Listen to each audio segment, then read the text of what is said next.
Salut les geeks, c'est Nawak, bienvenue dans cette toute nouvelle vidéo spéciale bilan achat du mois de novembre. Donc je vais vous présenter mes derniers achats en ce qui concerne tout ce qui est DVD, Blu-ray, Steelbook et figurines. Donc c'est parti, on y va, go!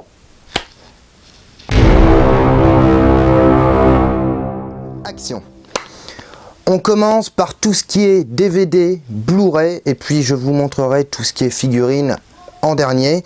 Donc pour commencer, le film Super 8 de Steven Spielberg. Voilà, alors réalisé par J.J. Abrams. Film sympa pour tout ce qui est nostalgie années 80.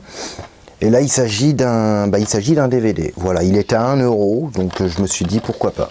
Ensuite, toujours en DVD, Holoman de Paul Verhoeven. Alors celui-là, je l'avais pas en ni DVD ni Blu-ray. Bon là, il était à 1 €. Donc je me suis dit, autant sauter sur l'occasion. Voilà, sachant que comme je vous ai dit dans une de mes précédentes vidéos, je n'achète pas mes DVD et Blu-ray en magasin. Enfin, autant que faire se peut, j'évite.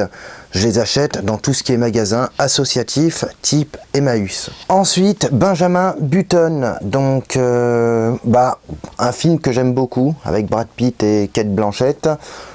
Alors là, on a un fourreau cartonné, mais il s'agit bien de l'édition standard. Voilà, donc là aussi, j'ai dû payer 1 € ou 1,50 €.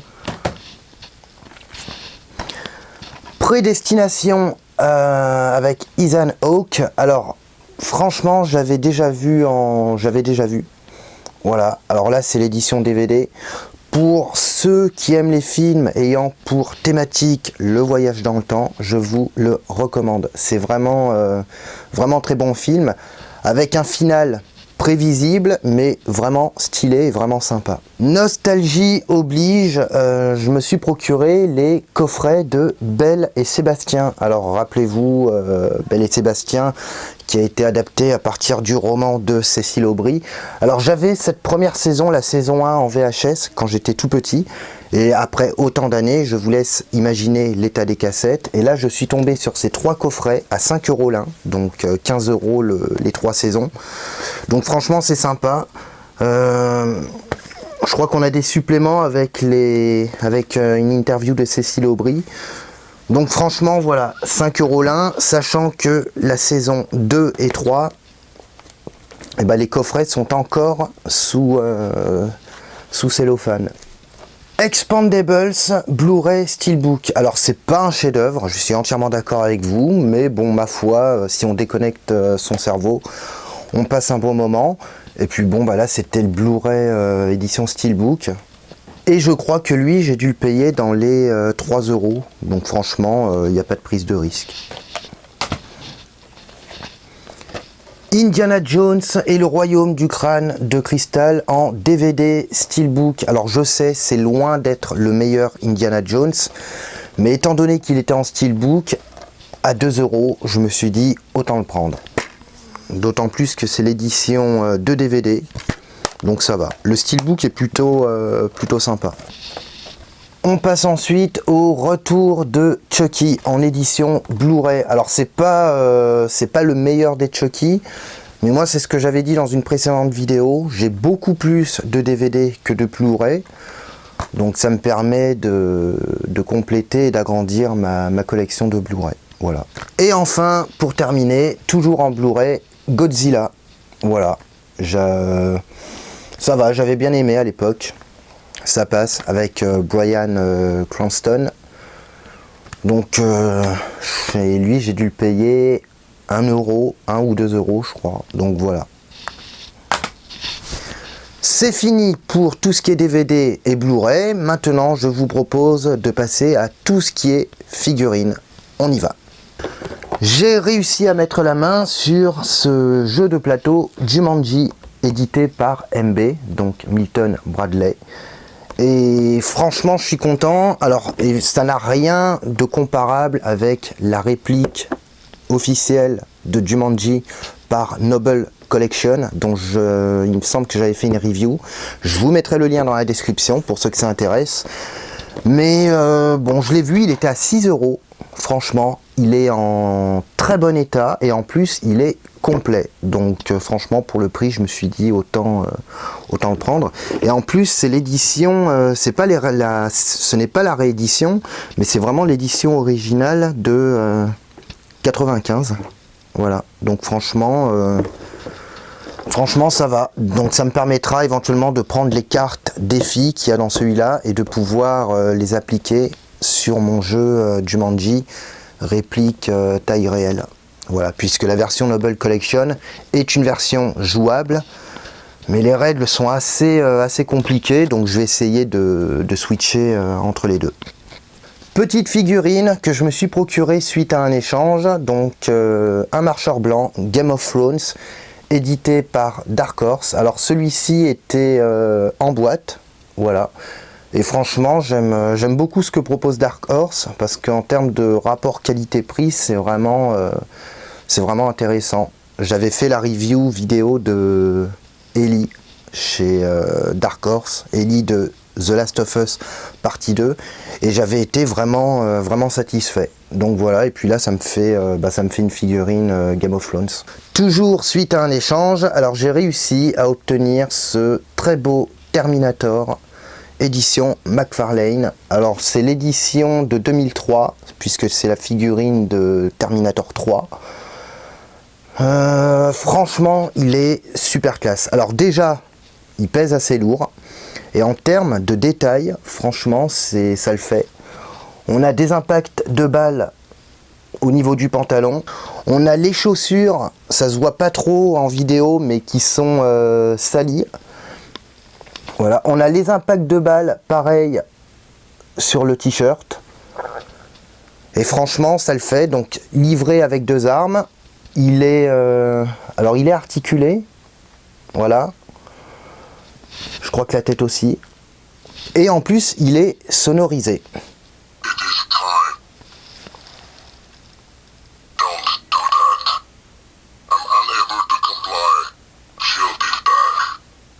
Donc franchement, plus que satisfait. Petite déception puisqu'il n'était pas livré en boîte. Le vendeur n'avait pas la boîte puisqu'il l'avait acheté lui-même d'occasion. Mais franchement, ça le fait. Et puis ça me permet de commencer une collection Terminator, puisque jusqu'à maintenant, je n'avais aucun produit de la licence. Pour la dernière figurine, alors je vais vous présenter du lourd. Enfin pour moi, ce que je considère être du lourd. Je pense même que c'est désormais ma pièce maîtresse sur tout ce que j'ai. Alors c'est une figurine qui est sortie il y a 20 ans. Et à l'époque, elle coûtait en moyenne 250 francs, je crois. Donc ce qui ferait l'équivalent à peu près de 25-30 euros. Alors c'est une figurine qui n'est pas difficile à trouver parce qu'on la trouve sur eBay assez facilement. Le problème, c'est que le prix grimpe très vite. D'ailleurs, c'est bien simple. Si vous voulez cette figurine en boîte, en parfait état, elle coûte, je sais pas moi, en moyenne 1200, 1500. J'ai déjà vu à 1500 sur eBay. C'est voilà. Là, je l'ai eu en loose, donc sans boîte, et je l'ai eu à un tarif, voilà, comme j'ai dit au vendeur, je vous la prends maintenant parce qu'à ce tarif-là, je la retrouverai pas. Donc j'ai préféré sauter sur l'occasion. Bon, pour l'avoir, ça a été un peu le micmac parce qu'il a fallu que je demande au vendeur s'il acceptait de me la mettre de côté pendant quelques temps.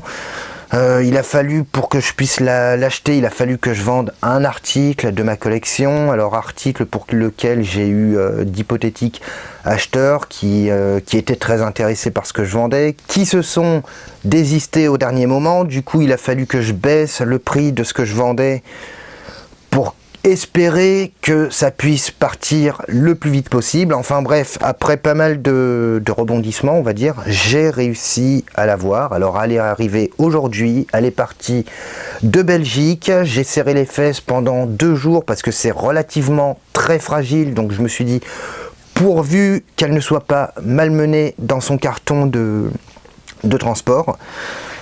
Et ça y est, je l'ai enfin. Alors il s'agit du diorama McFarlane, les dents de la mer, l'attaque du bateau. Voilà, la fameuse scène qu'on a à la fin du film. et c'est juste, je suis tout simplement super content d'avoir pu enfin l'obtenir à un prix vraiment très intéressant. Je vous dirai le prix après. C'est vraiment une pièce à posséder quand on est fan des Dents de la Mer, parce que les Dents de la Mer, c'est une licence pour laquelle on n'a pas énormément de figurines.